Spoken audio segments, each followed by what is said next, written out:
শোন শোন, এই রাহুলকে ডাক, আজ ওকে খুব ভয় দেখাবো, কি বলিস? কিরে, তুই যে সবসময় নিজেকে প্রকৃতি প্রেমিক বলিস, তুই কি জলে নামবি না? ওখানে দাঁড়িয়ে দাঁড়িয়ে দেখবি, স্নানও করবি না? তোরা কলকাতার ছেলেগুলো হয়েছিস একরকম, জল থেকে সবসময় 10 ফুটের দূরত্ব বজায় রাখিস। আমাদেরকে দেখ, আমরাই হলাম আসল প্রকৃতি প্রেমিক। ঠিক বলেছিস, ও সব সময় এরকমই করে। দেখ দেখ, আমি তো প্রকৃতি প্রেমিক, তোরা মান চায় নাই মান। এইবার রইল নদীতে নামার ব্যাপারটা। তোরা কি আমাকে ভীতু ভেবেছিস? আমি পারবো না নামতে? শুধু নামি না তাই, এখনই যদি আমি নদীতে নামি, দেখবি জলের গভীর থেকে কোনো একটা অ্যান্টিক জিনিস তুলে নিয়ে আসবো, দেখে নিস। হাসালি হাসালি, হাসালাম, দাঁড়া আসছি। রাহুল ধীরে ধীরে নদীর জলে নামলো। 3 বন্ধু একসাথে আনন্দের সহিত জলে ডুব দিচ্ছে। হঠাৎ রাহুল এক ডুব দিয়ে উঠে চিৎকার করে উঠে বলল, এই কিরে, এই যেটা বললাম সেটা সত্যি হয়ে গেল নাকি? কেন রে, কি হয়েছে? জলে ডুব দেওয়ার সাথে সাথেই হাতে যেন ছোট একটা পাথরের মূর্তি টাইপের কিছু একটা লাগলো। কি বলছিস কি? তাহলে আরেক ডুব দে, তুলে নিয়ে আয় দেখি। রাহুল আবার জলের মধ্যে এক ডুব দিল। আরে দেখবি না, ও আমাদের সাথে মজা করছে, তাই তো আমি ওকে বললাম আরেক ডুব দিতে। রাহুল জলের তলা থেকে তুলে নিয়ে আসলো এক কালো রঙের পাথরে গড়া মূর্তি। মূর্তির গায়ে শ্যাওলা লেগে আছে। সকলেই চমকে উঠল, এক অদ্ভুত রকমের দেখতে। ঠিক তখনই পাশের গ্রামের পুরনো এক ভাঙা মন্দিরে মা কালীর মস্তক উত্তর পূর্ব দিগন্তে আপনি আপ ঘুরে গেল। এ বাবা, এ কি হলো? মায়ের মস্তক উত্তর পূর্ব কোণে ঘুরে গেল কেন? আর এইদিকে রাহুল আর অরুণ অবাক হয়ে মূর্তির দিকে তাকিয়ে দাঁড়িয়ে আছে। এই দেখে তো মনে হচ্ছে কোনো পৌরাণিক কালী মায়ের মূর্তি। বাহ, তুই খুব ভাগ্যবান রে। চল চল, অন্য কোনো গ্রামবাসী দেখে নেওয়ার আগে কোনো একটা গাছের তলায় মূর্তিটা রেখে বাড়ি ফিরে যাই। হ্যাঁ হ্যাঁ হ্যাঁ, চল চল, তাই চল। ওরা 3 জনে ধীরে ধীরে জল থেকে উঠে নদীর ধারে এক বটগাছের তলায় মূর্তিটাকে রেখে দিয়ে প্রণাম সেরে বাড়ির দিকে রওনা দিল।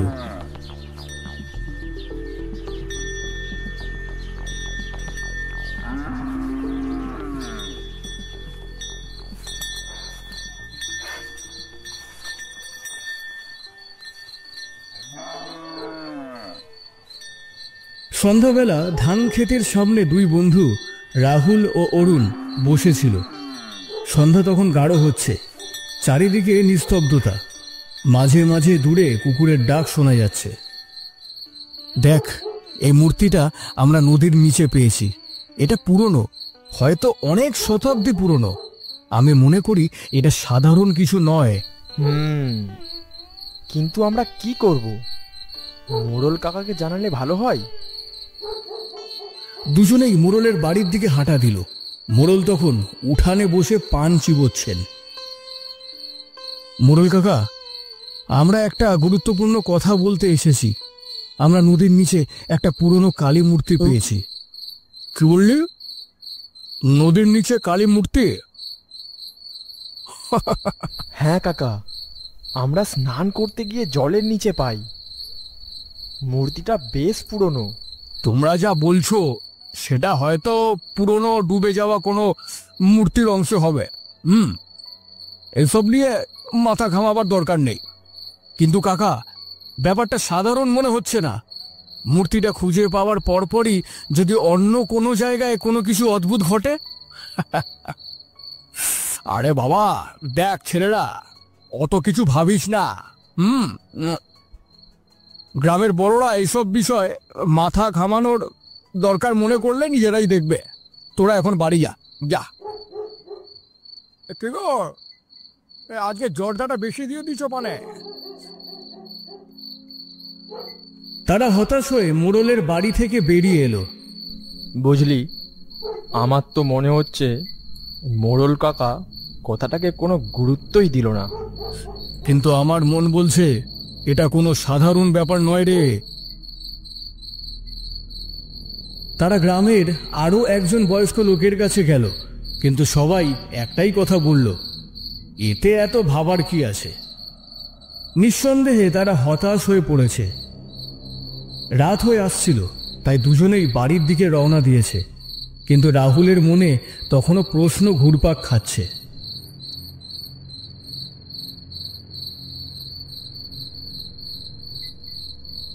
সেই রাতে রাহুল অদ্ভুত একটা স্বপ্ন দেখল।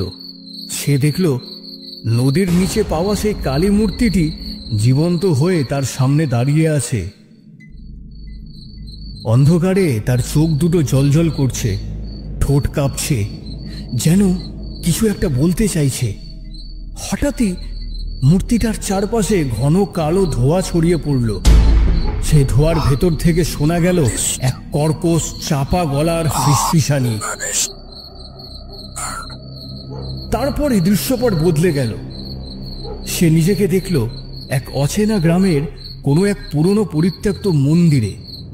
মন্দিরের ভেতরে এক বিশাল কালী মূর্তি দাঁড়িয়ে আছে, কিন্তু মূর্তিটার মাথা সম্পূর্ণ উল্টো দিকে ঘুরে আছে। সেই মূর্তিও যেন জীবন্ত, যেন তাকিয়ে আছে তারই দিকে। চোখের তারা অস্বাভাবিক লাল, ঠোঁট ফাটা, যেন কিছু বলতে চাইছে কিন্তু পারছে না। হঠাৎ করেই প্রচণ্ড বাতাস বইতে শুরু করলো। মন্দিরের দেয়াল ফাটতে লাগলো, চূড়া থেকে ধুলো পড়তে লাগলো। চারিদিকে শুধু অদ্ভুত শব্দ, কখনো কান্না, কখনো শো শো বাতাসের গর্জন। রাহুল চিৎকার করে উঠল। তার ঘুম ভেঙে গেল।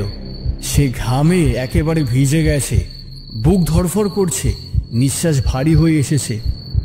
সে কিছুক্ষণ নিজের অবস্থান বোঝার চেষ্টা করল, তারপর দ্রুত উঠে গিয়ে অরুণের ঘরে কড়া নাড়ল। অরুণ, অরুণ, একবার দরজাটা খোল। অরুণ, কি হয়েছে রে এত রাতে? আমি আমি একটা স্বপ্ন দেখেছি, কিন্তু সেটা স্বপ্ন না, যেন সত্যিকারের কিছু। তুই আবার কি স্বপ্ন দেখলি? রাহুল ধীরে ধীরে তার স্বপ্নের প্রতিটা অংশ খুলে বলল। যখন সে বলল সে স্বপ্নে এক অচেনা মন্দিরের কালী মূর্তি দেখেছে, যার মুখ উল্টো দিকে ঘুরেছিল, তখন অরুণ চুপ করে গেল। অরুণ একটু থেমে বলল, দেখ, আমি জানি না তোর স্বপ্ন কতটা সত্যি, কিন্তু একটা কাজ করা যাক।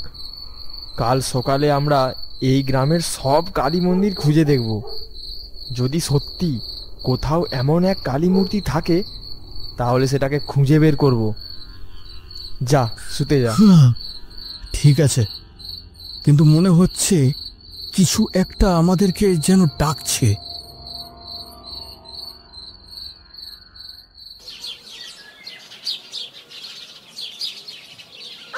সকাল থেকেই রাহুল আর অরুণ গ্রাম জুড়ে ছোট বড় সব কালী মন্দিরে ঘুরে বেড়াচ্ছে। এক একটা মন্দিরে ঢুকে রাহুল গভীর মনোযোগ দিয়ে মূর্তিগুলোর মুখের দিকে তাকিয়ে থাকে, যেন তার স্বপ্নে দেখা সেই মূর্তির সাথে কোনো মিল খুঁজে পাচ্ছে। কিন্তু না, একটার পর একটা মন্দির ঘুরে সে আশাহত হলো। কোথাও সে মুখের ছাপ পর্যন্ত নেই, বা কোথাও সেই বিভীষিকাময় চাহনিও নেই। মন্দির থেকে বেরিয়ে অরুণ ক্লান্ত হয়ে বলল, হাফ, আর কত মন্দির বাকি আছে রে? সকাল থেকে শুধু দৌড় লাগাচ্ছি। আমি জানি না, কিন্তু কোথাও না কোথাও সেই মূর্তিটা তো আছে। বল, আমার স্বপ্ন ভুল হতে পারে না রে, পারে না। অরুণ একটা পাথরের উপর বসে পড়ে গামছা দিয়ে মুখ মুছে বলে, আমরা তো গ্রামটার প্রায় সব মন্দির ঘুরে ফেললাম। তুই নিশ্চিত তোর স্বপ্ন সত্যি ছিল? রাহুল গভীরভাবে চিন্তা করে, তারপর বলে, স্বপ্নটা এত জীবন্ত ছিল যেন আমি চোখের সামনে সব দেখছিলাম। আমার মনে হয় হয়তো এই গ্রামের বাইরে কোথাও, কোনো একটা জায়গায় কোথাও হয়তো কিছু না কিছু তো আছেই, কোনো মন্দির হয়তো আছে।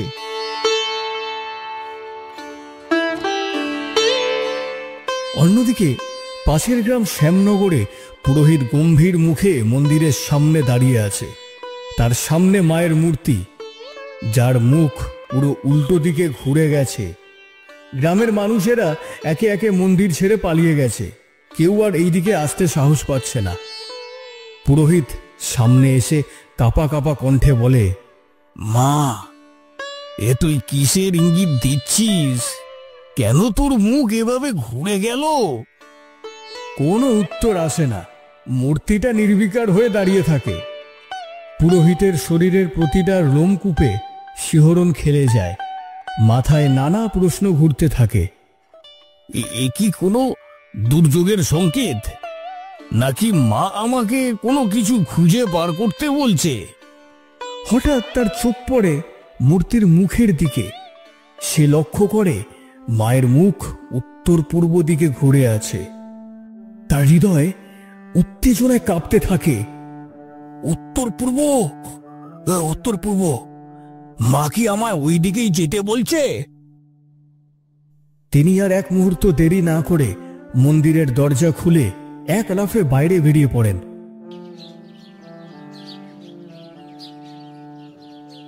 পথ অজানা, গন্তব্য অচেনা, কিন্তু তার অন্তর বলছে উত্তর পূর্ব কোণের দিকেই তার উত্তর লুকিয়ে আছে।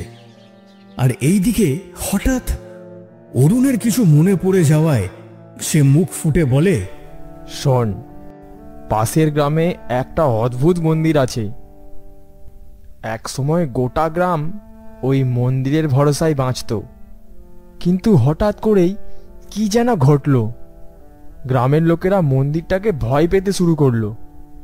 দিনের বেলাতেও কেউ মন্দিরের ধারে কাছে ঘেঁষে না। ভাবতে পারছিস? কেন, এমন কি ঘটেছিল? কি জানি বাবা, তবে আমাদের গ্রামে এই গল্প ছড়িয়ে পড়েছিল। লোকজন বলে ওই মন্দিরে আজও একজন মাত্র পুরোহিত থাকে। সে একাই মায়ের সেবা করে, আর কেউ সেখানে যায় না। আমাদের ওখানেই যেতে হবে। আমার মনে হচ্ছে উত্তরটা ওই মন্দিরেই আছে। তারা দুজনেই পাশের গ্রামের উদ্দেশ্যে রওনা দেয়। অন্যদিকে শ্যামনগরের মন্দিরের পুরোহিত হাঁটতে হাঁটতে ক্লান্ত হয়ে পড়েছেন। তিনি গ্রামের শেষ পর্যন্ত উত্তর পূর্ব কোণ বরাবর খুঁজে দেখেছেন, কিন্তু কোথাও কোনো উত্তর পাননি। অবশেষে তিনি হতাশ হয়ে মন্দিরে ফিরে এলেন। মন্দিরের সিঁড়িতে বসে পড়ে মাথায় হাত দিয়ে বললেন, গ্রামের এক প্রান্ত থেকে আরেক প্রান্ত খুঁজে দেখলাম, কোথাও কিছুই পেলাম না। মা, তুই কি বলতে চাইছিস? মা, কিসের ইঙ্গিত দিচ্ছিস? আমাকে রাস্তা দেখা মা, আমাকে রাস্তা দেখা। তার কণ্ঠ ক্লান্ত, মন অস্থির। ঠিক সেই সময় বাইরে থেকে ভেসে এলো দুটো কণ্ঠ। কেউ আছেন মন্দিরে? ও ঠাকুর মশাই, একটু বাইরে আসবেন। পুরোহিত ধীরে ধীরে মাথা তুলে তাকালেন। কে আসতে পারে এখানে? কেউ তো মন্দিরে আসে না। সামনে দাঁড়িয়ে আছে রাহুল আর অরুণ। একদিকে রাহুল আর অরুণ এসেছে তাদের রহস্যের উত্তর খুঁজতে, আর অন্যদিকে পুরোহিত নিজেও উত্তর খুঁজছেন তার মায়ের ইঙ্গিতের। যেন দুটো ভিন্ন রহস্য এসে এক জায়গায় মিলছে। এবার হয়তো সব প্রশ্নের উত্তর মিলবে।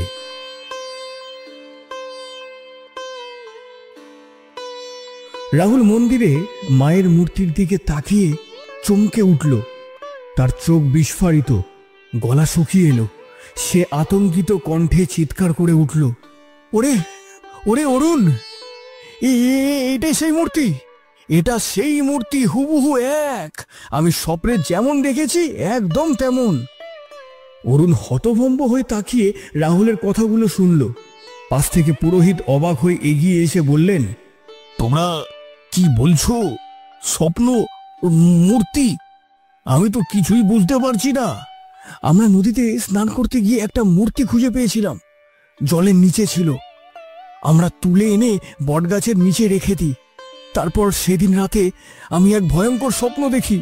সে মূর্তিটা যেন আমার সামনে জীবন্ত হয়ে উঠেছে, আর আরেকটা মূর্তি যার মাথা উল্টো দিকে ঘুরে গেছিল, এটা সেই মূর্তি। পুরোহিত বিস্ময়ে চেয়ে রইলেন, তারপর বললেন, অদ্ভুত অদ্ভুত, কাল সকালেই আমি লক্ষ্য করেছি এই মায়ের মূর্তির মুখ উত্তর পূর্ব দিকে ঘুরে গেছে। গ্রামের লোকেরা ভয়ে মন্দিরে আসতেও সাহস পাচ্ছে না। পুরোহিত মশাই গভীর চিন্তায় পড়ে গেলেন। তারপর ফিসফিস করে বললেন,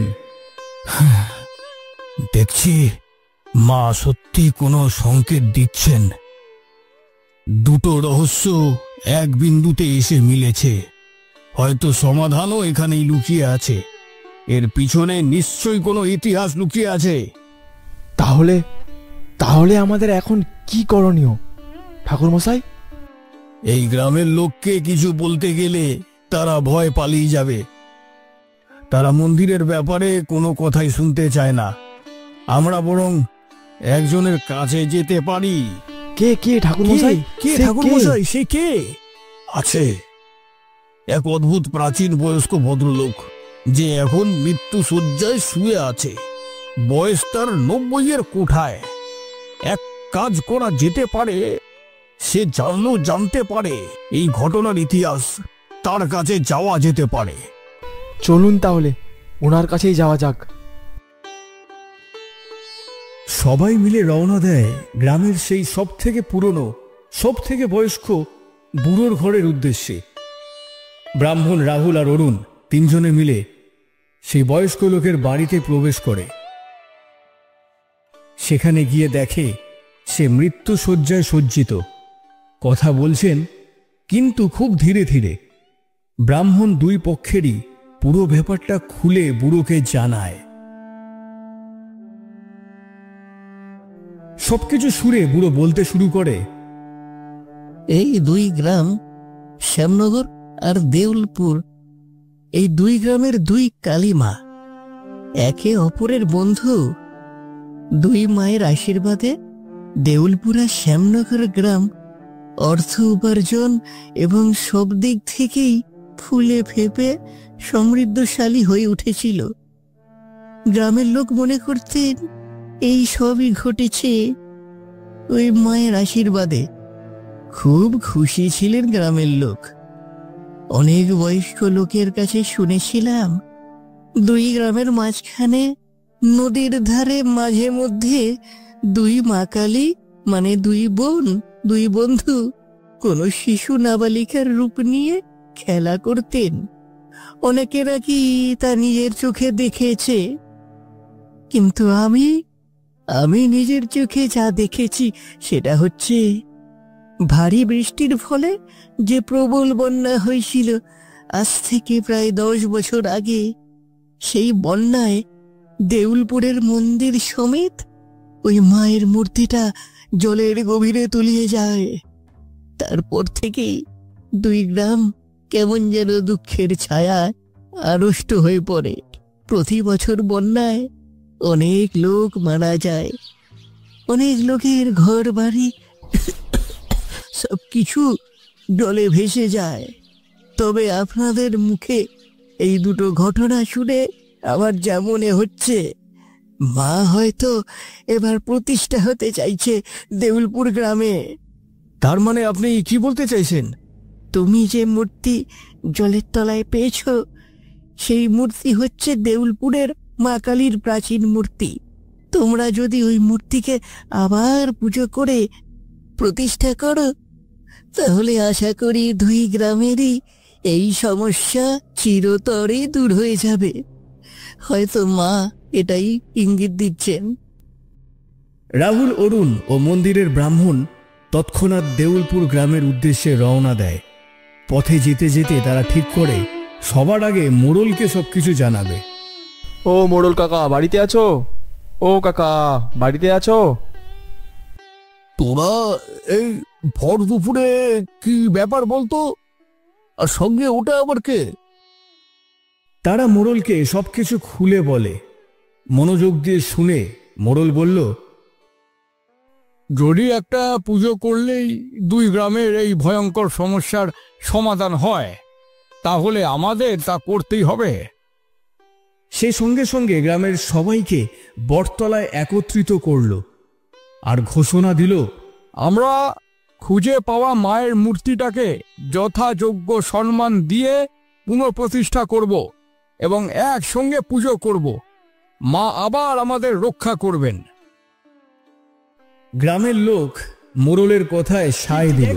আরে এটা তো আমি অনেকদিন থেকে বলছি, আরে তুই চুপ এটাই কর, করা তুই উচিত তো ছিল। বারবার এরকম আরে বলিস। ছেলে করা হোক তাহলে। মায়ের পুজো হোক হোক।